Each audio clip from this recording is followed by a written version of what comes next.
नमस्कार, मैं मनोज कुमार। लंबे वक्त तक एक चर्चित सीडी कांड मामले में घिरे छत्तीसगढ़ के पूर्व सीएम भूपेश बघेल को एक बड़ी राहत मिली है।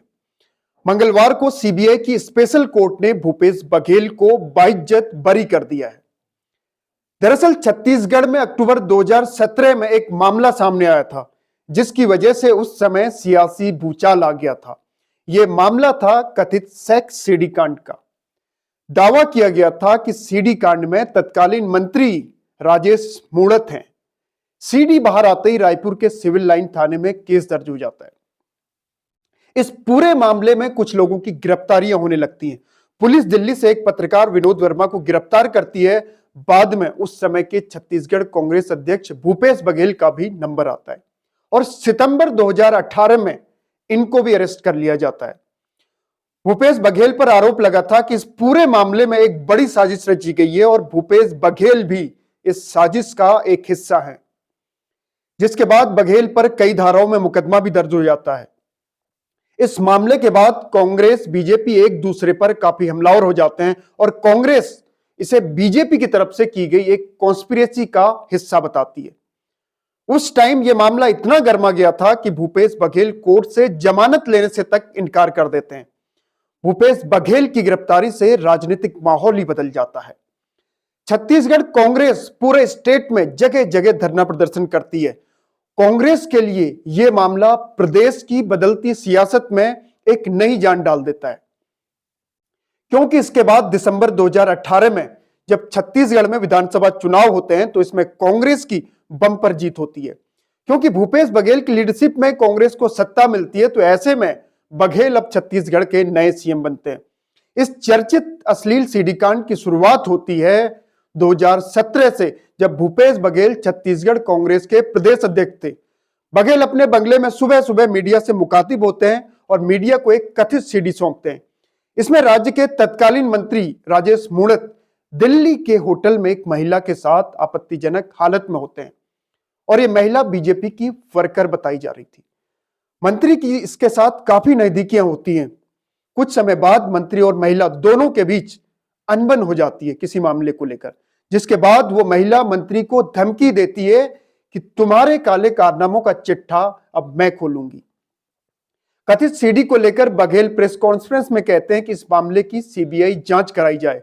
हालांकि उस समय भी यह अश्लील सीडी कई साल पुरानी बताई जा रही थी, लेकिन रायपुर में यह सीडी सबसे ज्यादा वायरल हो रही थी।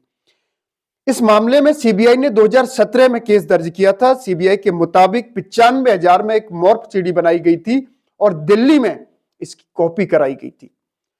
साथ ही सीबीआई यह भी कहती है कि मुंबई के मानस नाम ने सीडी जारी की थी और इसमें पैसों का लेन देन हुआ था।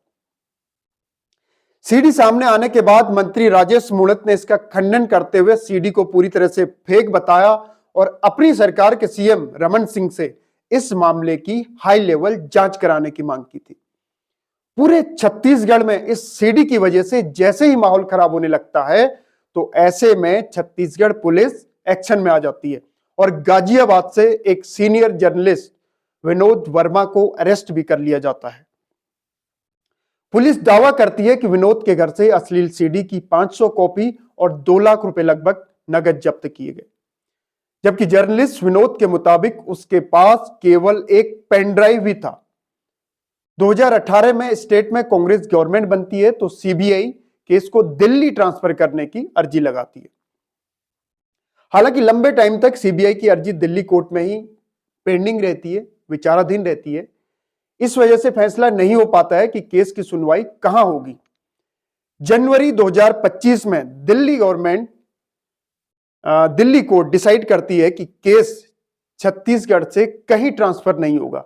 लेकिन सोचिए जरा, इस समय स्टेट में कांग्रेस की गवर्नमेंट जा चुकी थी और बीजेपी गवर्नमेंट बन जाती है और इसके बाद रायपुर की सीबीआई स्पेशल कोर्ट में इस केस की सुनवाई चलती है और सभी आरोपियों को समन दिया जाता है। 7 साल बाद जब रायपुर कोर्ट में इस मामले की सुनवाई होती है, तो मतलब इस पूरे केस में बघेल के साथ जो अन्य आरोपी भी होते हैं, यहां तक कि एक आरोपी रिंकू खनूजा की मौत भी हो जाती है। तो इन सब पर जब सुनवाई की जाती है, स्पेशल कोर्ट में सुनवाई चलती है, तो कोर्ट कहती है कि भूपेश बघेल के खिलाफ मुकदमा चलाने का कोई आधार ही नहीं है और इसके बाद पूर्व सीएम पर लगी सभी धाराएं हटा दी जाती हैं और उन्हें बाइज्जत बरी भी कर दिया जाता है। इसके बाद भूपेश बघेल एक्स पर एक पोस्ट करते हैं जिसमें वो लिखते हैं सत्यमेव जयते।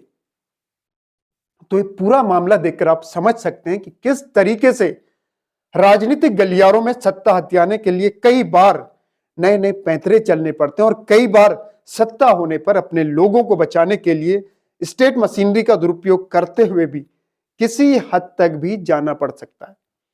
तो आज के लिए फिलहाल इतना ही। आगे फिर होगी मुलाकात किसी और नए मुद्दे के साथ। नमस्कार।